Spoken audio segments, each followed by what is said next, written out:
کون ہیں؟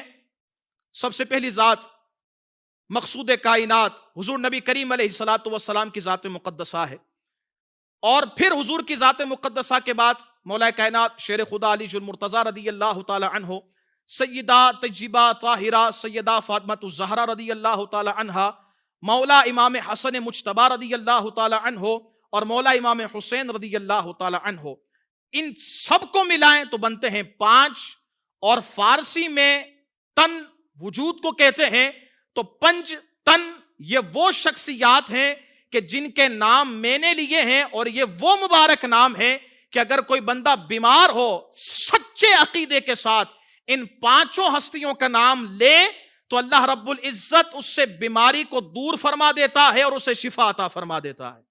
یہ وہ 5 ہستیاں ہیں کہ جنہیں اہل سنت اتنی محبت، پیار اور عقیدت کی نگاہ سے دیکھتے ہیں۔ لیکن یہاں پر چند لوگ یہ عقیدہ رکھتے ہیں کہ یہ 5 تن پاک انبیاء کرام سے بھی افضل ہیں، الیاذ باللہ۔ ذات مصطفیٰ صلی اللہ علیہ وسلم تو اللہ کی مخلوق میں سب سے افضل و اعلیٰ ہے، یہ ہم اہل سنت و جماعت کا عقیدہ ہے۔ لیکن مولا کائنات شیر خدا رضی اللہ تعالی عنہ، سیدہ پاک رضی اللہ تعالی عنہا، امام حسن امام حسین رضی اللہ تعالی عنہما، ان چاروں کے لیے یہ عقیدہ رکھنا کہ یہ انبیاء کرام سے افضل ہیں، یہ اہل ایمان کا عقیدہ نہیں۔ اگر کوئی یہ عقیدہ رکھتا ہے تو ایمان سے خارج ہو جائے گا۔ اور دوسری بات، کچھ لوگ یہ عقیدہ رکھتے ہیں کہ اگر کوئی 5 تن پاک کہے گا وہ مشرک ہو جائے گا۔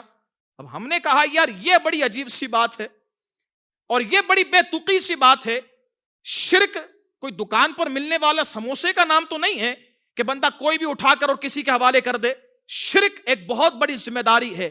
اگر کوئی بندہ کسی کو غیر مسلم کہہ دے اور وہ ہو مومن تو یہ غیر مسلم کہنا یہ لوٹے گا اور کہنے والا خود اسلام سے نکل جائے گا۔ اسی لیے کسی پر ایسا الزام لگانا یہ بہت بڑا ایک ذمہ داری ہے کہ بندہ احتیاط اس معاملے میں کرے۔ لیکن یہ جملہ کہہ دیا گیا کہ کوئی اگر شخص عقیدہ رکھتا ہے 5 تن پاک کا تو وہ مشرک ہو گیا۔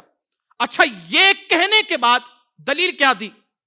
بندہ جب کوئی ایک بہت بڑا حکم لگاتا ہے تو اس حکم کے پیچھے ایک بہت عمدہ اور بڑی دلیل ہوتی ہے کہ جو اس کے حکم کو واضح کرتی ہے اور مؤکد و مضبوط کرتی ہے۔ اب دلیل کیا دی؟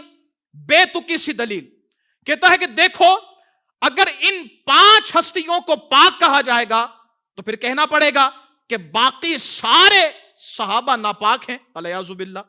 ہم نے کہا دیکھیں اگر آپ کا یہ اصول مان لیا جائے تو اس اصول میں بڑی خرابی ہے۔ کیوں؟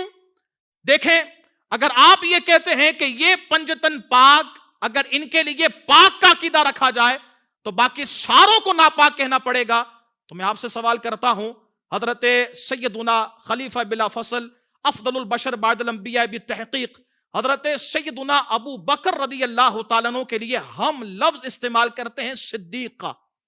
صدیق کے معنی ہے سچا۔ تو آپ کا کیا خیال ہے اگر آپ کا اصول مان لیا جائے تو حضرت ابو بکر صدیق ہیں، باقی سارے الیاذ باللہ جھوٹے؟ پھر آگے چلے تو خلیفہ دوم حضرت سیدنا امیر المؤمنین امام العادلین حضرت عمر رضی اللہ تعالی عنہ کے لیے ہم ایک لفظ استعمال کرتے ہیں فاروق، عادل۔ تو اگر یہ فاروق ہیں، یہ عادل ہیں اور آپ کا اصول مان لیا جائے تو باقی سارے غیر عادل الیاذ باللہ۔ اور پھر اگر آگے چلے تو خلیفہ سوم حضرت سیدنا عثمان غنی ذو النورین رضی اللہ تعالیٰ عنہ، ان کے لیے عقیدہ ہے کہ وہ باحیا ہیں، غنی ہیں۔ اگر ان کے لیے غنی اور حیا کا لفظ استعمال کیا جائے تو باقی ساروں کے لیے کیا کہا جائے گا؟ اگر آپ کا اصول مان لیا جائے کہ وہ غنی نہیں، وہ بخیل ہیں، وہ باحیا نہیں، وہ بے حیا ہیں الیاذ باللہ۔ ایسے نظریے کو اگر مان لیا جائے، اس اصول کو مانا جائے تو بڑی خرابی ہے۔ تو جب ان سے یہ بات کہی جائے تو کہتے ہیں نہیں، ہم صدیق اکبر کو، فاروق اعظم کو، عثمان غنی کو صدیق، فاروق، عادل، غنی، باحیا اس لیے کہتے ہیں کہ انہیں حضور نے فرمایا ہے۔ تو پھر ہم بھی یہی کہتے ہیں کہ ہم مولا حسن، مولا حسین، سیدہ پاک، مولا علی اور حضور کی ذات مقدسہ کو 5 تن پاک اس لیے کہتے ہیں کہ ان ساروں کو پاک میرے آقا حضور نبی کریم علیہ الصلوۃ والسلام نے خود فرمایا ہے۔ اچھا دلیل کیونکہ الحمدللہ ہم سنی ہیں اور بڑے معتبر اسٹیج پر حاضر ہیں، اسی لیے بغیر دلیل کے کوئی بات نہیں ہوگی۔ سب سے بڑی دلیل، بنیادی دلیل، مسلم شریف اٹھائیں، صحیح ستہ کی کتاب ہے، ترمذی شریف اٹھائیں، اس میں ایک روایت ہے، مختلف الفاظ اور مختلف اسناد کے ساتھ موجود ہے۔ ایک روایت میں آپ کے سامنے دلیل کے طور پر پڑھنا چاہتا ہوں، وہ دلیل کے طور پر یہ ہے کہ دیکھیں حضور نبی کریم علیہ الصلوۃ والسلام پر جب یہ آیت تطہیر انما یرید اللہ لیذھب عنکم الرجس اہل البیت ویطہرکم تطہیرا، جب یہ آیت مقدسہ نازل ہوئی تو حضور نبی کریم علیہ الصلوۃ والسلام کے پاس ایک چادر مبارک تھی۔ اللہ اکبر، وہ کیا خوبصورت منظر ہوگا نا، وہ چادر مبارک تھی۔ جب وہ چادر مبارک حضور کے پاس تھی تو حضور نے پہلے امام حسن کو بلایا۔ اچھا، میں نے پہلے یہ بات کہی ہے کہ فارسی میں پنج، اردو میں پانچ کو کہتے ہیں اور تن وجود کو کہتے ہیں۔ حضور چادر میں تھے، ایک تن تھا، پھر مولا امام حسن کو بلایا، چادر میں لیا، دو تن ہو گئے، پھر امام حسین کو بلایا، تین تن ہو گئے، پھر سیدہ پاک کو بلایا، چار تن ہو گئے، پھر مولا علی کو بلایا، پانچ تن ہو گئے، جسے فارسی میں پنج تن کہا جاتا ہے۔ اور پاک کیسے ہوئے؟ اللہ اکبر، جب یہ چادر آپ نے اپنے پانچ لوگوں میں یہ لے لی اور پھر اللہ کی بارگاہ میں عرض کی، اللہم ہؤلاء اہل بیتی، یہ میری اہل بیت ہے، انہیں تو پاک اور صاف فرما دے، تو جنہیں دعائے مصطفیٰ حاصل ہو، اگر وہ پاک نہیں تو پھر پاک کون ہو سکتا ہے؟